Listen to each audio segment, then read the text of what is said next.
මම වාට මෙහෙම කියනනම් පුතේ ලෞතුරා බුදු කෙනෙක් දේශනා කරන්නේ බබයක් තුල තමයි මිනිස්සෙගේ හැමදේම තියෙන්නේ කියලා. ඉතින් මම විශ්වාස කරනවා තමන් තමයි ජයග්‍රහණය කරනවද පරාජය වෙනවද කියන එක තීරණය කරන්නේ. මොකද තමන්ගේ කැපැසිටි එක නැත්තම් තමන්ගේ ශක්තිය දන්නේ තමන් තමයි. මොකද මන් දන්නේ නැහැනේ ඔයාට කොයිතරම් ශක්තියක් තියෙනවද ඒක දන්නේ ඔයා. ඉතින් ඔයා කරන කැපකිරීම සහ ඔයා මේකට දක්වන පුහුණු වීම පෝෂණය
දශනමසි අනුවේ ස්කොලින් අවුට්ටුනේ සර් මම කීප වතාවක් උපුල් දන්නවා ස්කොල්ට ඇවිල්ලා මම හිතන්නේ ඒ කාලෙත් අපි ක්‍රීඩාව රංවන්න දෙයක් කරන්න හැදුවා. හැබැයි යම් යම් හේතු නිසා සර් ඒක කරගන්න බැරි වුණා. හැබැයි මං දුවේ පුතේ එක දෙයක් කියන්න ඕනේ. මම ඉස්කෝලේට එනකොට මේ ඉස්කෝලේ තිබුණ සමස්ත ලංකා ක්‍රීඩා තරගයක්. ඉස්කෝලේක සමස්ත ලංකා ක්‍රීඩා තරගයක් එහෙම ලේසියෙන් කොහෙවත් තියන්නේ නැහැ. අදටත් තියෙන්නේ එක සුගතදාසේ නැත්තම් ඇඹිලිපිටිය ග්‍රවුන්ඩ් එකක ඒ වගේ.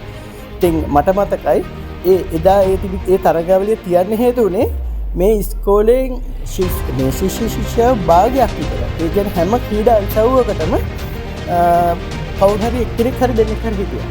ඒ දවස්වල බොස්කෝ කියන නම ඇසුව පමණින්ම කෙනෙකුට මේ කියන්නේ හිතුනේ මේ තරගෙට දිනන්න ආපු කෙනෙක් තමයි මේ බොස්කෝ එකෙන් ඇවිල්ලා ඉන්නේ කියලා. ඉතින් හරිම සතුටුයි මේ දවස්වල අපේ පොඩි කාලේ අපි මේ දේවල් දැක්කා.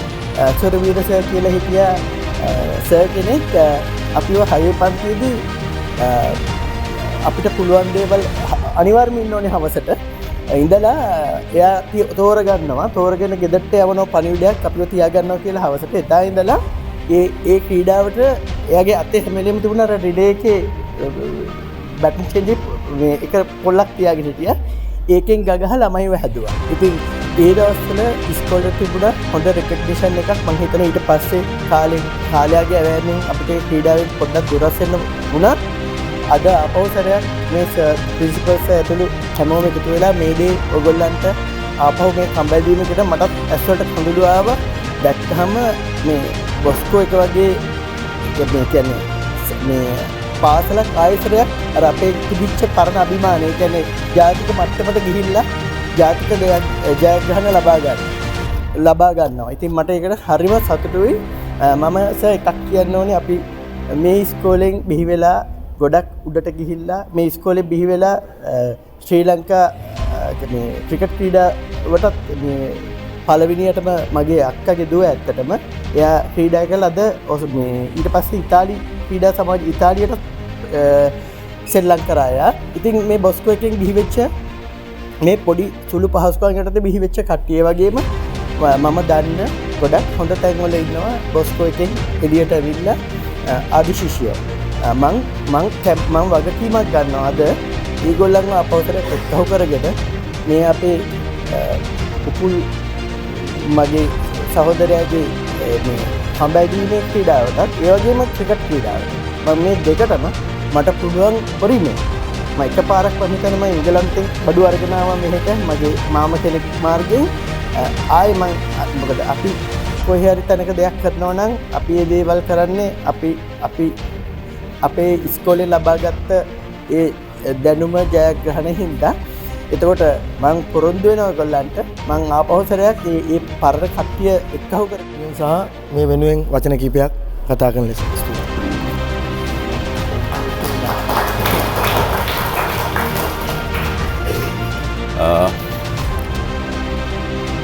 සියලු දෙනාගේම අවසරයි මං හිතන්නේ අද මේ ඇත්තටම සතුටු වෙන්න ඕන දවසක් මොකද ආදරණීය දුවේ පුතේ මේ අපි මේ ඇඳුම් ටික ලබා දුන්න ඇත්තටම අඬු ඕස්ට්‍රේලියාවෙන් ඉඳන් ආවට පස්සේ එක දවසක් අපි පුංචි පාටියක් තිබ්බා.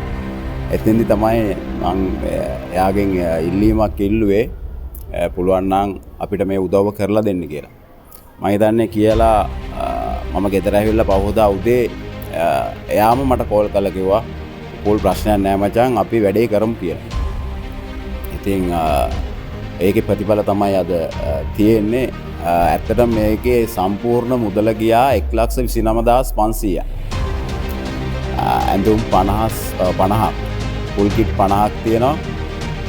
1,29,500ක් ගියා මට මතක විදියට.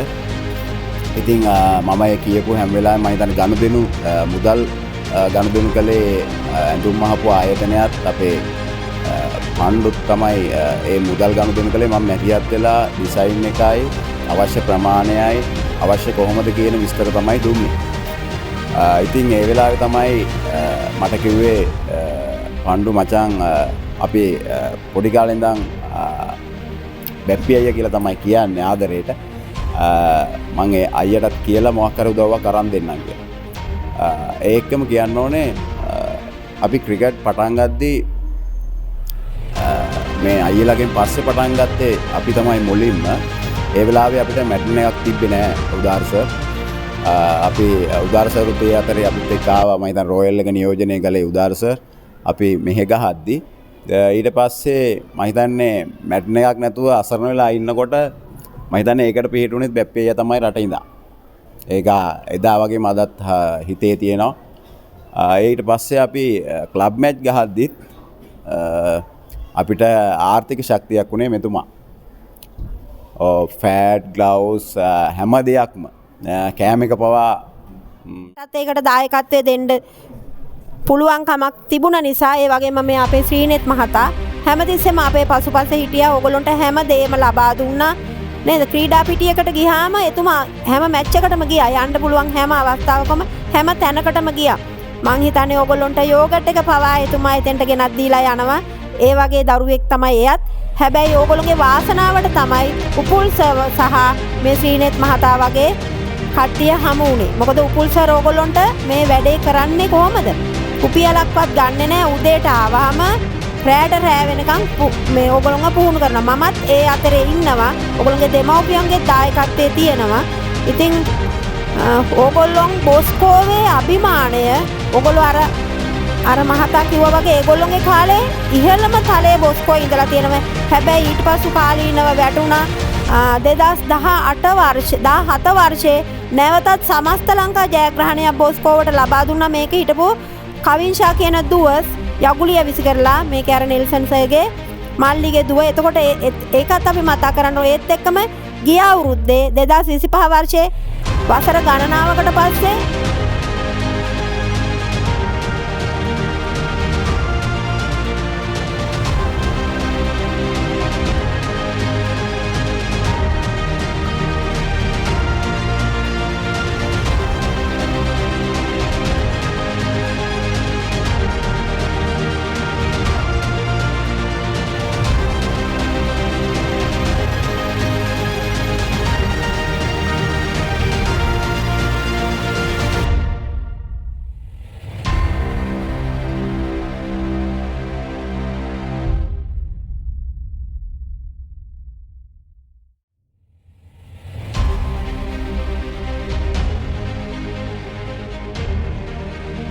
අපේ කඹ ක්‍රීඩාවට ඉස්කෝලේ විදුහල්පතිතුමා කොහොමද සහයෝගය ලබා දෙන්නේ කියලා. ඉතින් මේ ආරාධනාව එතුමාට අප සමග එකතු වන ලෙසට ඔබ කිව්වා වගේ මේ වෙන විට ජාතික පාසල් ක්‍රීඩා මට්ටමේදී බොස්කෝ විද්‍යාලය හඳුන්වන්නේ කඹ ක්‍රීඩාවේ අතිශූරයෝ විදියට. ඉතින් ඒ නිසා විශේෂයෙන් අපි මේ ක්‍රීඩාව මීට අවුරුදු කිහිපයකට ඉස්සෙල්ලා පටන් ගත්තේ පාසල් පද්ධතියට අලුතෙන් හඳුන්වා දෙන ක්‍රීඩාවක්. මම හිතන්නේ මේ ක්‍රීඩාව පටන් ගන්නකොටම අපේ අරමුණ තිබුණෙම ජයග්‍රහණයට වඩා මේ පාසල් තුල අපිට දක්නට ලැබෙන අර දරුවන්ගේ ජවය ශක්තිය හොඳ පැත්තට ඉතා යහපත් පැත්තට කොහොමද යොමු කරන්න කියලා. ඉතින් ඒ අරමුණෙන් තමයි අපි මේ ක්‍රීඩාව කණ්ඩායම ආරම්භ කරේ. ඉතින් මේ වෙන විට අපි යම් ජයග්‍රහණයක් ඉතින් අපිට දැක්කමත් පේනවා මේ ඉස්කෝලේ කඹ ක්‍රීඩාව කරගෙන යන්නේ කොහොමද කියලා. ඒ කියන්නේ අපිට ආර්ථික වශයෙන් උනත් නැත්නම් භූමි වශයෙන් උනත් අපිට හිතා ගන්න පුළුවන් මේ කොහොමද මේ කටයුත්ත කරගෙන යන්න කියලා. අපි අහලා බලමු විදුහල්පතිතුමාගෙන්ම කොහොමද මේ කටයුත්තට මේ එයාලා මේ සම්බන්ධ වෙන්නේ කියලා. ඔව් ඔබ කිව්වා වගේ ඕනම ක්‍රීඩාවක් මේ වෙනකොට පවත්වා යන්නට විශාල මුදලක් වැය වෙනවා. විශේෂයෙන් ක්‍රිකට් වගේ ක්‍රීඩා, පාපන්දු වගේ ක්‍රීඩා විශාල මුදලක් වෙනවා. ඒ නිසාම තමයි අපේ වගේ පාසලක ඉත අඩු පහසුකම් සහිත අඩු ආර්ථික පහසුකම් සහිත දරුවන්ට කඹ වගේ ක්‍රීඩාවක් පටන් ගත්තේ. දැන් කඹ ක්‍රීඩාවකම ඔබට මතක් වෙන්නේ සිංහල අලුත් අවුරුදු උත්සවයේ කඹ ක්‍රීඩාව. ඒකට කඹයක් විතරයි ඕන. හැබැයි දැන් මේ පාසල් මට්ටමේදී කඹ ක්‍රීඩා එහෙම නෙමෙයි. බූට්ස්, ඒ වගේම පුහුණු වීම, ඒ වගේම දරුවන්ට හොඳ පෝෂණයක්. ඉතින් ඒ නිසා මේ ජාතික මට්ටම සහ ජාත්‍යන්තර මට්ටම මේ දරුවෝ ගෙනියන්න නම් මේ සඳහා විශාල දායකත්වයක්, සහයෝගයක්, උපකාරයක් අවශ්‍යයි.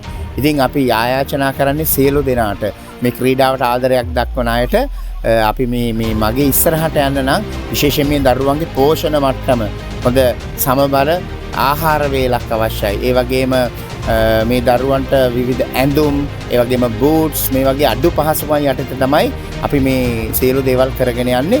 ඉතින් ඔබටත් පුළුවන් අර ජාතික මට්ටමේ අනිත් ක්‍රීඩා වගේම කඹ ක්‍රීඩාවට අනුග්‍රහයක් දක්වන්න. බොස්කෝ විදුහලේ කඹ ක්‍රීඩිකාවකින් අපේ කඹ ක්‍රීඩාව කොහොමද කියලා චුට්ටක් අහලා බලමු. ඔයා කඹ ක්‍රීඩාව ගැන මොකද හිතන්නේ? ඒක කැමති විදිහට කරන්නත් පුළුවන්, විනයත් හදන ගොඩක් හොඳ ක්‍රීඩාවක්. ඔයා කොයි කාලේ වගේ ඉඳන්ද මේ ක්‍රීඩාවත් එක්ක බැඳුනේ? දැන් 2024 ඉඳන් වගේ මම මේ ක්‍රීඩාව කරනවා. ඔයාට ඒ කාලේ ඇතුළත මොනවද ඔයාට දැනුනේ? ඒ කියන්නේ ඉස්කෝලේ ඒ කියන්නේ ඔයාට සපෝට් කරන අය සහ ගුරුතුමා, ඊට පස්සේ අපේ කෝච්ස්, ඒ වගේ මොනවද හිතන්නේ අරගෙන? රේණුකා මැඩම්, පුස ඔක්කොම අපේ අම්මා තාත්තා වගේ ඒගොල්ලෝ අපිට සැලකුවා. කොයි වෙලාවකත් ඇටෙන්න දුන්නේ නැහැ. ආර්ථිකයෙන් බිඳ වැටුණත් අපිට ඒ වලිනුත් උදව් කරා. හැම වෙලේම අපි ළඟින් හිටිය තනි කරේ නැහැ පෙරදුනා කියලා. දින්නත් පෙරදුනත් ඒගොල්ලෝ අපිත් එක්කම හිටියා. ඉතින් දැන් අපි අවුරුදු ගාණක් තිස්සේ තරඟවලට යනවා. ඔයාලා සහභාගී වෙනවා. ඉතින් ඔයාලා දැන් ජයග්‍රහණ සෑහෙන ප්‍රමාණයක් අත්කරගෙන තියෙනවා කියලා මම හිතනවා. ඉතින් ඒ ගැන ඔයාලට මොනවද කියන්න තියෙන්නේ? ඒක ගැන ඉතින් ගොඩක් සතුටුයි. කිසිම ක්‍රීඩාවකට ඉදිරිපත් වෙන්නදී හැමෝම මේකට ආසාවෙන් එනවා. ඇවිල්ලා ලංකාවම දන්න අය බවට පත් වෙලා තියෙනවා. ඉතින් ඔයාට අනිත් අයට මොකද්ද කියන්න තියෙන්නේ මේ කඹ ක්‍රීඩාව ගැන? පණිවිඩයක් දෙන්න තියෙන්නේ. කියන්න තියෙන්නේ ආසාවෙන් කරන්න පුළුවන් ක්‍රීඩාවක්, හැමෝටම එන්න කියලා කතා කරනවා. ඉතින් අපි දැන් අපේ ඉස්කෝලේ ක්‍රීඩා ගුරුතුමී ඉන්නවා අපේ. එතුමියගෙන් අපි අහමු මේ ක්‍රීඩාව කොච්චර දුරට ගෙනාවද කියලා. මොකද එතුමිය තමයි මේ ඉස්කෝලේ ක්‍රීඩා පැත්තෙන් ලොකුම විශාලම බරක් මේ ගෙනාව කෙනා. ඉතින් අපි එයාගෙන්ම අහලා බලමු කොහොමද මේ වැඩේ මෙච්චර දුරට සාර්ථක කරගන්න පුළුවන් වුණේ කියලා. ස්තුතියි ඔබ සැමට. බොස්කෝ විද්‍යාලයේ කඹ ක්‍රීඩාව අපි පටන් ගන්නේ 2023 අගෝස්තු මාසයේ විතර. උඩ පළවෙනි තරඟයට දවස් 10ක් 12ක් වගේ පුහුණු වෙලා තමයි අපේ පිරිමි දරුවෝ ටික සහභාගී වෙන්නේ. හැබැයි මම දැනගෙන හිටියෙත් නෑ කඹ ක්‍රීඩාව කියන එක ඒ වෙලාවේ මොන විදිහේද කියලා. මං ආමි එකේ මේ එයා ෆෝස් එකේ නේවි එකේ වගේ තරඟ බලලා තිබුණා. අපේ පාසල් මට්ටමින් කොහොමද යන්නේ කියන එක මම දැනගෙන හිටියෙත් නෑ. එදා ඒ තරඟෙට මට සහභාගී වීමේ අපහසුතාවයකුත් තිබුණා. නමුත් දරුවෝ ඇදලා එක වීඩියෝ එකක් දකින්නකොට තමයි මට මේ කඹ ක්‍රීඩාව කියන එකේ අගේ දැනුනේ. එතන ඉඳලා මම අතෑරියේ නෑ. 2024 අපේ බොස්කෝ විද්‍යාලයේ ඊට පස්සේ ටූර්නමන්ට් එකක් කරා මුළු ලංකාවටම විවෘත කරලා ඒකෙදිත් අපේ පාසලේ පුතාලා ශූරතා අනුශූරතා ලබා ගත්තා. දියණිවරුන් ශූරතාවය ලබා ගත්තා. එදා මම හිතුවා අපි බොස්කෝවට යමක් කඹ ක්‍රීඩාවෙන් කරන්න පුළුවන් කියලා. ඉතින් ඒක නිසා මම පාසලේ ක්‍රීඩා භාර ගුරුවරිය වශයෙන් මේ දරුවොත් එක්ක නිතරම හිටියා. උදේට ආවොත් රැට මේගොල්ලෝ කීයටද යන්නේ ඒ වෙනකම් මං ක්‍රීඩා පිටියේ රැඳුණා. මට කරන්න පුළුවන් පෞද්ගලිකවද රාජකාරී මට්ටමෙන්ද මං මේ සියලු දේවල් මේ දරුවෝ වෙනුවෙන් ඉෂ්ට කරා. මං ඉතින් සතුටුයි දැන් මං හිතන්නේ අපේ කාන්තා කණ්ඩායමත් ලංකාවේ ඉදිරියෙන්ම ඉන්න කණ්ඩායමක්. අපේ බාලක කණ්ඩායම කියන්නේ බාලිකාව ඉදිරියෙන්ම ඉන්නවා. බාලක කණ්ඩායමත් ඒ වගේ. හැබැයි බාලක කණ්ඩායම තමයි ලංකාවේ ඉන්න සුපිරිය කඹ ක්‍රීඩාවේ පාසල් ක්‍රීඩාවේ සුපිරිම ක්‍රීඩකයෝ ටික ඉන්නේ බොස්කෝවේ කඹ ක්‍රීඩා කණ්ඩායම. ඒ කියන්නේ ඇත්තටම අපේ දරුවෝ කොච්චර මහන්සි වුණත් කොච්චර අමාරු වුණත් මේක අතෑරියේ නැහැ. අතාරින්න නැතුව ඒගොල්ලෝ ඒ ගමන යනකොට මටත් හරිම ආස හිතුණා පාසලට දරුවෝ මං ඉන්න කාලේ ගේන අභිමානයත් එක්ක මට මේක අතාරින්න බැරි වුණා. ඒක නිසා ඉතින් අදටත් ඉන්නවා මම ජනවාරි 18 වෙනිදා මේ රාජකාරී දිවියට සමුදෙනවා. ඒ කියන්නේ මම විශ්‍රාම යනවා.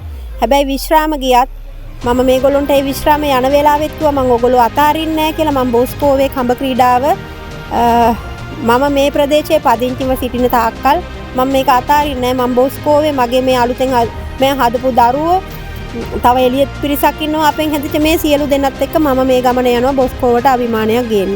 ස්තුතියි. ස්තුතියි ගුරුතුමනි. අද අපි එකතු වෙන්නේ ලංකාවේ මගේ පෞද්ගලික මතය හැටියට ලංකාවේ අංක 1 පුහුණුකරු තමයි අපේ උපුල් සර්. ඉතින් අපි සර්ත් එක කතා කරලා බලමු. දරුවන්ට හරිදේ කියලා දෙනවා. මොකද මං කඹ ක්‍රීඩාවේ ජයග්‍රහණයට වඩා මගේ අංක එක තමයි දරුවන්ගේ විනය සහ දරුවන්ගේ ක්‍රීඩා පිළිදී හැසිරීම. ඒවා තමයි මං ප්‍රධාන වශයෙන්ම දරුවන්ට දෙන උපදෙස් සහ අවවාද. මොකද විනයක් නැත්තම් කවදාවත් කණ්ඩායමක් හෝ පෞද්ගලික ජයග්‍රහණයක් කරාවත් යන්න බෑ විනය නැත්තම්. ඉතින් මං හිතනවා බොස්කෝ එකේ දරුවන් සෑහෙන්න විනයක් සහිතව මෙම ක්‍රීඩාවේ නිරත වෙනවා. ජයග්‍රහණවල ගොඩක්ම හේතු වෙන්නත් පුළුවන් ඒ විනය. මොකද විනයක් නැත්තම්. ඇත්තටම මේකේ රහස මොකද? ඒ කියන්නේ ලංකාවේ අංක 1 වෙන තරමටම මේක ඇත්තටම ලංකාවේ අංක 1 වෙන තරමටම රහස ඇත්තටම මම තනියෙන් කරන ගේම් එකක් නෙමෙයි මේක. මොකද ගොඩක් මට පිටිපස්සෙන් මේකට සහයෝගය දක්වනවා. ඒකම මේ ක්‍රීඩා භාර ආචාර්යතුමා ඒකම විදුහල්පතිතුමා ඒක මේ හැම ක්‍රියාදාමයක්ම පිටිපස්සේ ඉන්නවා අපේ ශ්‍රීනේ තෑපාසිංහ සහෝදරයා. මොකද ඔහු නැත්තම් ඇත්තටම බොස්කෝ විද්‍යාලයේ කඹ ක්‍රීඩාවක් මේ තරම් දුරක් එන්නේ නැහැ. මොකද ඔහු තමයි මේ වෙනකොටත් ක්‍රීඩාවට විශාල බරපැනක් දරාගෙන සහ මං ඉල්ලන සෑම දෙයක්ම ඔහුට පුළුවන් උපරිම ආකාරයෙන් අපිට සෑම අවස්ථාවෙම ලබා දෙනවා. ඉතින් එතුමාටත් ස්තුතිවන්ත වෙනවා. ඒකම අද අපිට අලුත්ම බොස්කෝ විද්‍යාලයට අලුත්ම නිල නැත්නම් ඇඳගෙන යන්න බොටම් එකක් ටී-ෂර්ට් එකක් ලබා දුන්නා. මම හිතන්නේ ඒකටත් ස්තුතිවන්ත වෙනවා. මොරටුව ලයන්ස් ක්ලබ් එකට. ඒකම අපේ පණ්ඩු ජයසිංහ මගේ සහෝදරයා මම හිතන්නේ ඕස්ට්‍රේලියාවේ ඉන්නේ. එතුමාට දුරකථනයෙන් කතා කරලා තමයි මේ දේ ලබා දුන්නේ. විශාල මුදලක් ඇත්තටම වැය වුණා. කිට් 50කට වැඩි ප්‍රමාණයක් මහලා දුන්නා. මම හිතන්නේ අද ඇත්තටම සතුටු දවසක්. බොස්කෝ විද්‍යාලයේ කඹ ක්‍රීඩාව සහ කඹ ක්‍රීඩාවට සහයෝගය දක්වන්න මම හිතන්නේ දැන් විශාල පිරිසක් ඉන්නවා. ඉතින් ඒකම ආරාධනා කරනවා. මම හිතන්නේ මොවුන්ගේ පෝෂණය සම්බන්ධ පොඩි ගැටලුවක් තියෙනවා. ඒකට විශාල මුදලක් යනවා. ඉතින් කවුරු හරි කැමති නම් මේකට බොස්කෝ විද්‍යාලයේ දරුවන්ට සහයෝගයක් දෙන්න මම හිතන්නේ විදුහල්පතිතුමා සම්බන්ධ කරගෙන අපිට අනුග්‍රහක බවතුනුත් මේකට සම්බන්ධ කරගන්න පුළුවන්. සහයෝගය කොහොමද? ඇත්තටම දරුවෝ විශාල කැපකිරීමක් කරනවා මෙම කාර්ය කරගෙන යන්න. මොකද හැමෝටම මේක කරන්න බෑ. ඒකම දෙමව්පියොත් මම හිතන්නේ ලොකු සහයෝගයක් අපිට ලබා දෙනවා. මොකද මම බලාපොරොත්තු වෙන මුලින් කිව්වා වගේ අංක 1 විනය තියෙන්න ඕනේ. මොකද විනයක් නැත්තම් මේ දරුවන්ට මෙච්චර දුරක් යන්නත් බෑ. මම වාට මෙහෙම කියනනම් පුතේ ලෞතර බුදු කෙනෙක් දේශනා කරන්නේ බබයක් තුල තමයි මිනිස්සෙගේ හැමදේම තියෙන්නේ. ඉතින් මම විශ්වාස කරනවා තමන් තමයි ජයග්‍රහණය කරනවද පරාජය වෙනවද කියන එක තීරණය කරන්නේ. මොකද තමන්ගේ කැපැසිටි එක නැත්තම් තමන්ගේ ශක්තිය දන්නේ තමන් තමයි. මොකද මන් දන්නේ නැහැනේ ඔයාට කොයිතරම් ශක්තියක් තියෙනවද කියලා. ඒක දන්නේ ඔයා.